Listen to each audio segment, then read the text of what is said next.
Welcome to Surya's TV good evening news.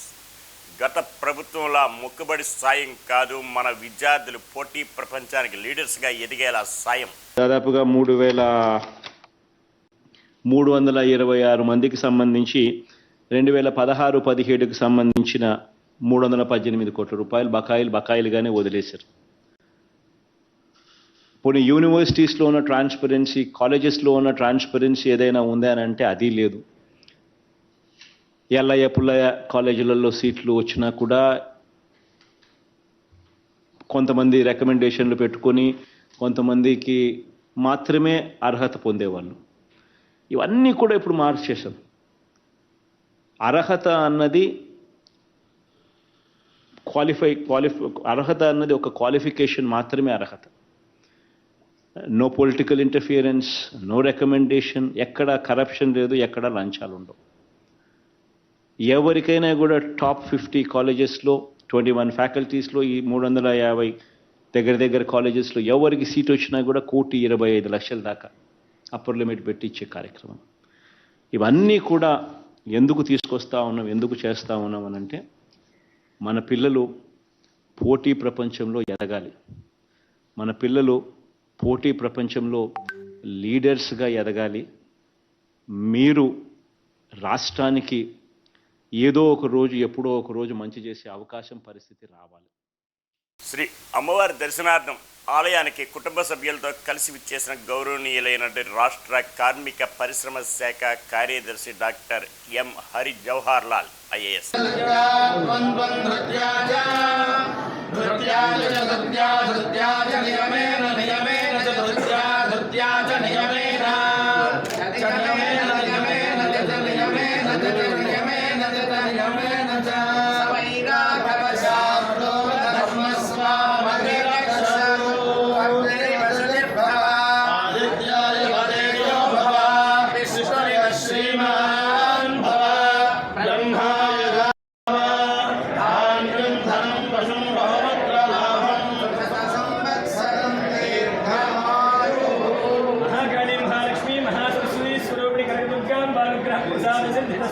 ప్రసాదేన యజమాన సహకుటుంబస్య క్షేమస్థైర్య ధైర్య వీర్య విజయ అభయ ఆయురారోగ్య ఐశ్వర్యాభివృద్ధిరస్తు.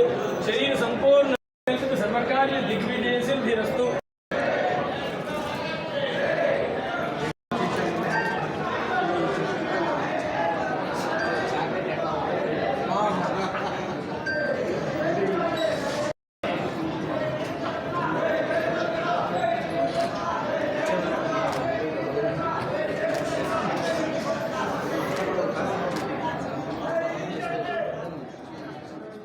మ్రోగింది మున్సిపల్ సమస్య సైరన్. డిసెంబర్ 26 నుంచి మున్సిపల్ కార్మికులు నిరవధిక సమ్మె. రద్దు చేస్తామని చెప్పారు. ఈ 3 ఏ ఒక్కటి కూడా అమలు కాలేదు. ఈ 4.5 ఏళ్లలో ఈ డిమాండ్లను పరిష్కరించండి, ఇచ్చిన హామీని నిలబెట్టుకోండి, మాట తప్పమాకండి, మడం తిప్పమాకండి అని చెప్పే పాత్రలో ఈ ప్రభుత్వానికి ముఖ్యమంత్రి గారికి మెయిల్ ద్వారాను, ప్రిన్సిపల్ సెక్రటరీ శ్రీలక్ష్మి గారికి, డిఎంఏలు 3 మారారు, 3కి పలు సందర్భాల్లో రాయబారాలు నిర్వహించాం. కలెక్టరేట్లు ముట్టడి, మున్సిపల్ ఆఫీసులు ముట్టడి, చెలో విజయవాడ కార్యక్రమాలు నిర్వహించాం. గత ఆగస్టులో కలెక్టరేట్ ముట్టడి సందర్భంగా తలలు పాల్గొట్టారు, 100 మందికి దెబ్బలు తగిలాయి, అనేక మంది మీద కేసులు పెట్టారు, మహిళలకి కాళ్ళు చేతులు విరిగినటువంటి పరిస్థితి ఉంది. అయినా ఈ ప్రభుత్వంలో చలనం లేదు. ఇటీవల కాలంలో మా పోరాటాలతోటి ప్రభుత్వం చర్చలు పిలిచారు. జూన్ 27వ తారీఖున శ్రీలక్ష్మి గారు చర్చలు జరిపారు, ఆగస్టు 10వ తారీఖు మంత్రి గారు చర్చలు జరిపారు, ఈ నెల 14వ తారీఖున శ్రీలక్ష్మి గారు మళ్ళా చర్చలు జరిపారు. చర్చలు జరుపుతున్నారు తప్ప సమస్యలు మాత్రం ఎక్కడ వేసిన గొంగలి అక్కడలాగే ఉంది. ఇంజనీరింగ్ కార్మికులకి హెల్త్ అలవెన్స్, రిస్క్ అలవెన్స్ అడుగుతూ ఉన్నాం. జీవో ఆర్టీ నంబర్ 30 సవరించమని అడుగుతున్నాం, దాన్ని సవరిస్తాము. ఎవరికైతే వాటర్ సెక్షన్ వాళ్ళకి, వర్క్ ఇన్స్పెక్టర్లకి, అండర్ గ్రౌండ్ డ్రైనేజ్ వాళ్ళకి అన్యాయం జరిగిందో దాన్ని సరిదిద్దామని చెప్పి 3 ఏళ్లుగా చెప్తున్నారు, ఎంతవరకు సరిదిద్దుల.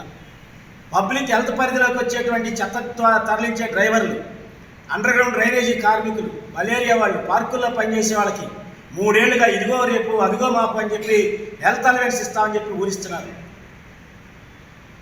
సంక్షేమ పథకాలకు సంబంధించి ముఖ్యమంత్రి గారు తాటికాయంత అక్షరాలతో నవరత్నాల సందర్భంగా ప్రకటించారు. కానీ పోయిన సంవత్సరం ఆగస్టు 1వ తారీఖు నుంచి శానిటేషన్ కార్మికులకు కూడా సంక్షేమ పథకాలు ఆగిపోయాయి. కృష్ణా జిల్లా మచిలీపట్నం బుధవారం న్యాయవాదుల నిరసన కార్యక్రమాలను నిర్వహించారు. ఆంధ్రప్రదేశ్లో ప్రజల యొక్క ఆస్తుల్ని హక్కుల్ని హరించేసేటువంటి ఏపీ టైటిలింగ్ యాక్ట్ 22ని ప్రవేశపెట్టారు. దాన్ని నిరసిస్తూ న్యాయవాదులు ఇవాళ రాష్ట్ర వ్యాప్తంగా విధులు బహిష్కరించి డిసెంబర్ 31 వరకు విధులు బహిష్కరించి పెద్ద ఎత్తున కార్యక్రమం నిర్వహించాం. ఈరోజు జిల్లా ముఖ్య కేంద్రం మచిలీపట్నంలో భారత ఆధ్వర్యంలో స్థానిక ఎమ్మెల్యేకి, స్థానిక ఎంపీ గారికి, జిల్లా కలెక్టర్ గారికి రిప్రజెంట్ ఇచ్చాం. మేమంతా కూడా ప్రజల కోసం చేస్తున్న పోరాటం. ఈ కొత్త యాక్ట్ వల్ల ప్రజలకు ఆస్తులు హక్కుల్ని హరించేసేటువంటి చట్టం ఇది. దీన్ని ఏకపక్షంగా చేయడాన్ని తీవ్రంగా ఖండిస్తున్నాం.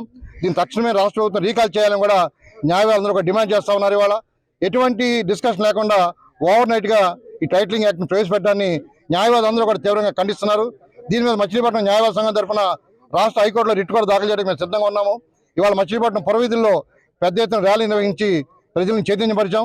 రాబోయే రోజుల్లో నిరాదీక్షల ద్వారా జనాల ఇంకా ఈ యొక్క నిరసన తీసుకెళ్లి రాబోయే 37 వరకు కార్యక్రమం నిర్వహిస్తున్నాం. తక్షణమే ముఖ్యమంత్రి గారు స్పందించాలి.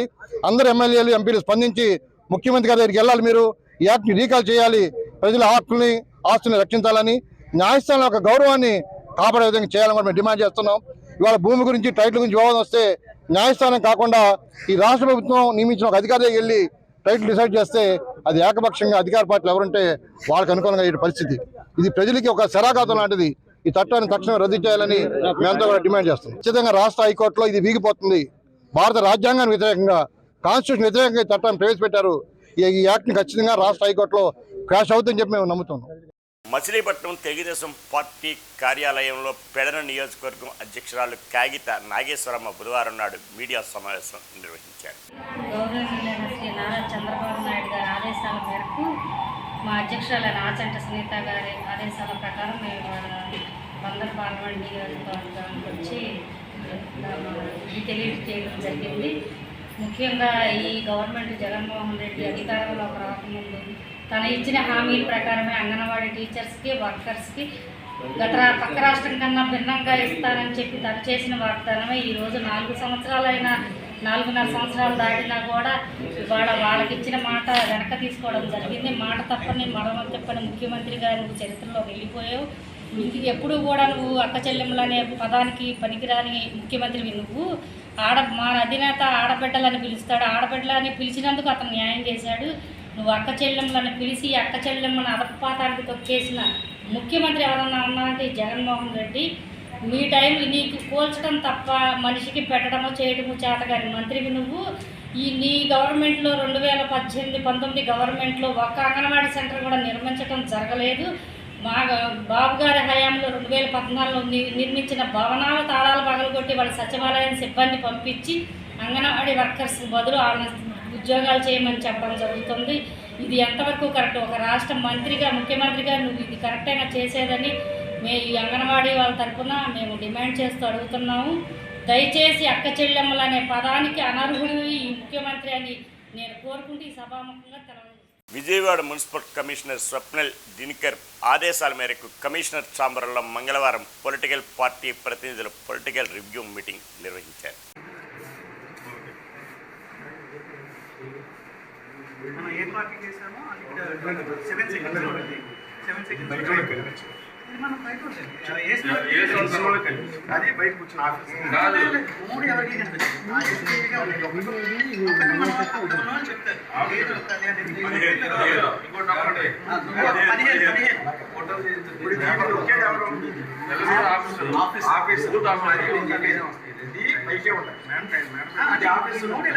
అవును ఆఫీస్లో దొరుకుతారు. వాటర్ వచ్చి నేను ఈ 2 లోన్ వస్తాయండి. ఇది అయితే డీప్ సందులో వచ్చిన తర్వాత మళ్ళీ అది నొక్కుతాయి. ఇది ఒక చోట ఇది 2 ఒక చోట అధికారి దగ్గర ఉంది. అటువైపు అధికారి దగ్గర అటువైపు ఉంది. ఇది డీప్ సందు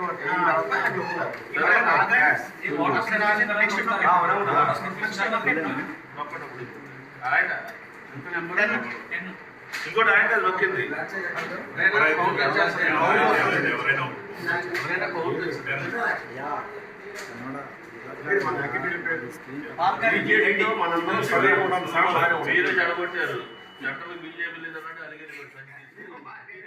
ఈ వార్తలు ఇంతటితో సమాప్తం.